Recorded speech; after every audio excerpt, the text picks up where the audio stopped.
Hey everyone, and welcome to another video of the Buster Monkey.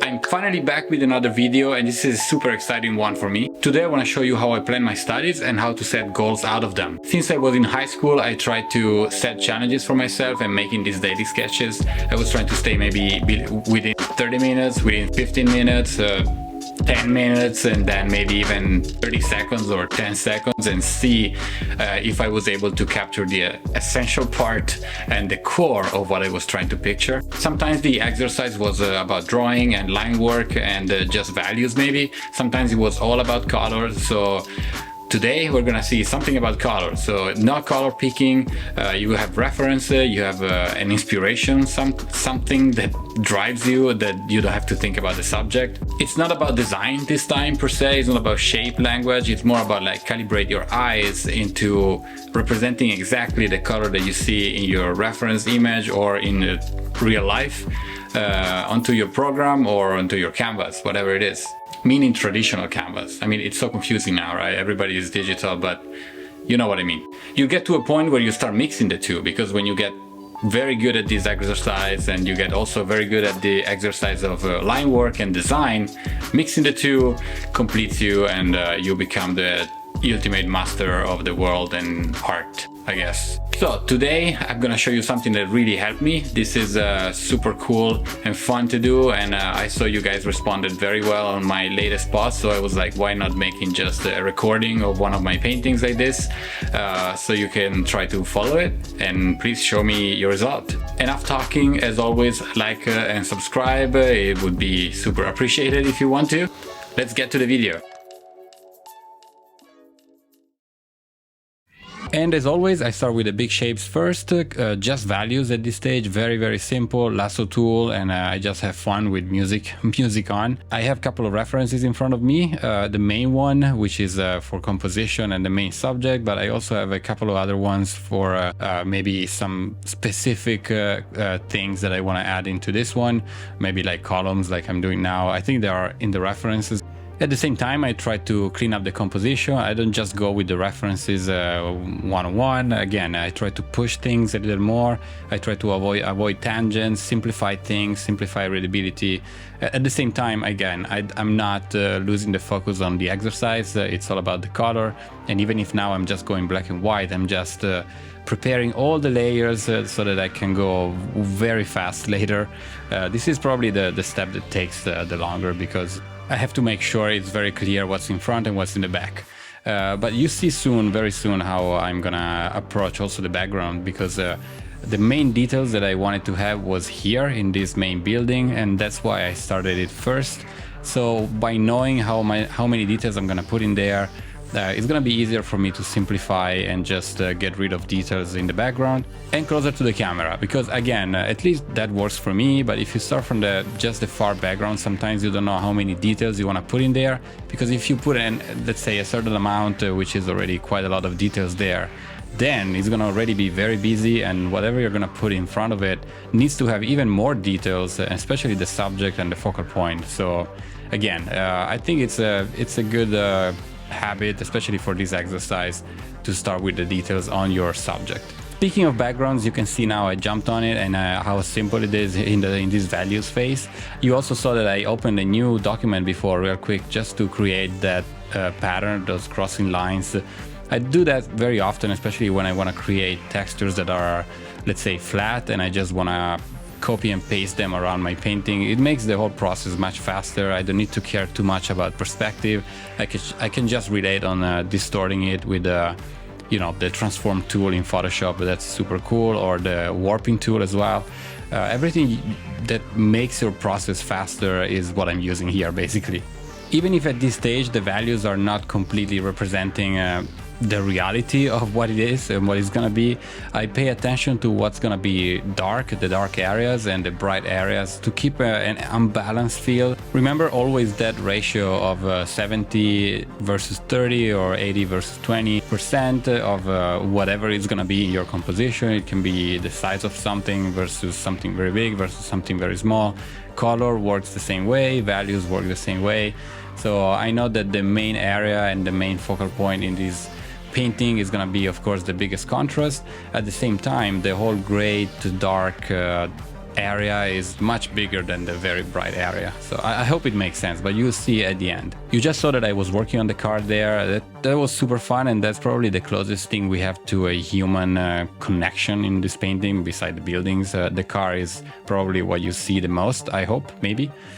Beside the yellow wall that I'm gonna paint later that you see. Jumping from foreground car to background tree now, I tried to maintain style, and at the same time the tree was something that was adding texture in the background that was, at that moment was missing, and I think that was it for the black and white. Yeah, I'm gonna start coloring. Sky is the first thing that I usually do because it's gonna establish the exposure of my painting. Everything is gonna be dictated by that bright light in the sky, in this particular one, for example. Then I go from the right warm tone that I wanted to have to the far background on the left, and I was trying to bounce between the two of them and find a good balance between right and left. The beauty of this step is that every layer is already there. Remember, we did the hard work at the beginning, and now it's just pure fun playing with colors, trying to match the reference, at the same time come up with cool ideas to make it pop. Like I did in this one, everything is a little more enhanced. That yellow that you'll see later in the center of the painting, for example, is going to be much stronger than what I had there. But at the same time, playing with values, always checking the black and white version that I have with a white layer on top of everything, put it in color mode, and you're gonna have your true value check. It's interesting that watching this recording, I see myself jumping a lot right to left or left to right in these two warm and cold tones. I didn't really notice that I was doing that, but it's fun to see that my brain divided in these two temperatures of the painting. I start to add some heavier texture in the center on the street and playing with how simple it was gonna be in the far back of the street and how complex it was in front of us. I wanted this effect to be realistic, but at the same time, if you look at it enough, you would see the brushes. I wasn't trying to be super clean or anything. Also, my edges are not the cleaner. But again, I was fighting with time as well. I didn't want to spend my whole day or my whole life on this painting. I think that should be clear from this exercise as well, by setting down all those layers early on, is that you have all the time that you want and set for yourself to actually try to match the color that you have in front of you. So, you know, you don't have to be happy with the first thing you do. You can just jump back on it and work on that orange until you get the right one, work on the blue until you get the right one, or at least, you know, the closer you get, the better. At the same time, you're gonna discover a lot of happy accidents you would never expect that are gonna be a signature of your style, for example. So always try to find those opportunities to add a little bit of flavor. At the end of the day, you wanna use the skills from this kind of exercise for your own work, for your own painting, no matter what industry you're in, animation, VFX, concept art for games, whatever it's gonna be. Being able to understand and recognize the good harmonies between color, values, an image that works, it's all because of the training that you do on your eyes, basically. That's at least my experience. I've been putting a lot of time into these kind of exercises. I try to become more complex or stay very simple sometimes, set challenges for myself, but be patient. Again, I will say it often because that's actually true. It can be also frustrating. You can start simpler than this. You can go even more complex. The thing is that don't ever think that you are good enough for this kind of exercise. This is great for every level of artist. But going back to the painting, as you can see, I went on the yellow area that I was mentioning before. This is a much richer yellow that I had in my reference over there. And also, I don't know if you paid attention, but I'm working my way from the big shapes to the small shapes. For example, I worked on the big wall first, and then I jumped inside the window. By doing that, it keeps me organized, at least mentally. I know what I'm doing, I know where I am, and I try to, again, solve the big stuff first, and then I go into the small stuff, into the detail. I try to also balance those shadows. I knew I didn't want to stay completely pitch dark and super black, for example. I always try to put a little bit of color, even in the shadow, unless I want to create contrast, and that's where the flavor of this kind of studies, for example, could be. Some areas could be completely black. Why not? It's again, it's stylized, it's controlled by yourself. And maybe that's one of the rules that you choose to put in one of your paintings. You could go completely black and then you have white lights. Over here I'm working on some bricks, again working on separate documents to be even faster. That's I have so many PSDs full of bricks and wood and tiles that I suggest you guys that you can prepare and just save on the side and bring back what you want. Somehow I don't remember that ever, so I always do them from scratch every time I paint something. That also keeps me away from repeating the same bricks in every painting, but again, you can and you definitely should do that. Don't listen to me. I think we're getting close to be done right now. I still have the car and a little bit of foreground to paint, but you see this gray wall that I'm painting now, this area. Basically, that's what I was saying, that's what I meant when I was saying that the car occupies the same area. Basically, you can see the size of the car is basically the size of the squared wall.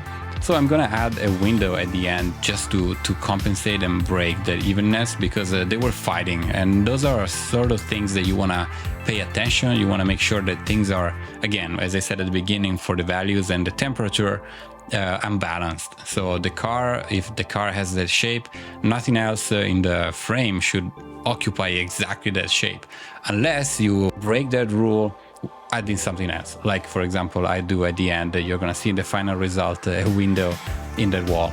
And it's time to paint the car now, the last thing in the frame, starting from the window to realize the value of the sky, to again make sure that the balance around it would work. And I think that's pretty much it. Pay attention to the window that I put on the square gray wall and how it's actually making the difference, making the car pop much more just by adding that division in there and changing the hue a little bit, because that gray was actually very similar to the aquamarine blue of the car. So yeah, that was it. A little bit of color balance just to make sure that contrasts are in the right place. A little bit of cooling down the bottom left area and warming up the top right. And that was it, my friends. It went fast. I hope you liked the result. Of course, this is just one of the many ways you can approach this exercise. Just make sure you don't lose the goal. Be patient. Over the months and over the years, you're gonna see a huge evolution in your eyes and your color picking and actually understanding values even better. So keep doing it. It doesn't have to be super detailed. It doesn't have to be, again, something that make perfectly technical sense in the design or whatever. It's all about colors, all about lighting. Again, don't forget to like the video, share it with your friend if you like to, and please share your work with me. I would like to see what you're doing. And if something is not clear, make sure you're writing in the comment. You can also find me on Instagram, Twitter, and Tumblr, and all the social media, I guess, to make sure that you don't miss any video. Don't forget to check out my prints and my book in the description below. Thank you so much for making it a huge success on our station. I don't know what to say. I'm very happy for the popularity. It was amazing to seeing all of you at Lightbox last year, and the book went really well. So thank you, thank you, thank you. Don't forget also to join the Discord. Slowly but steady we're growing. Lots of super cool people in there, amazing art. Yeah, so it's just a cool place to hang out. Thank you so much for the amazing support, and I guess I'll see you guys in the next video. Bye bye.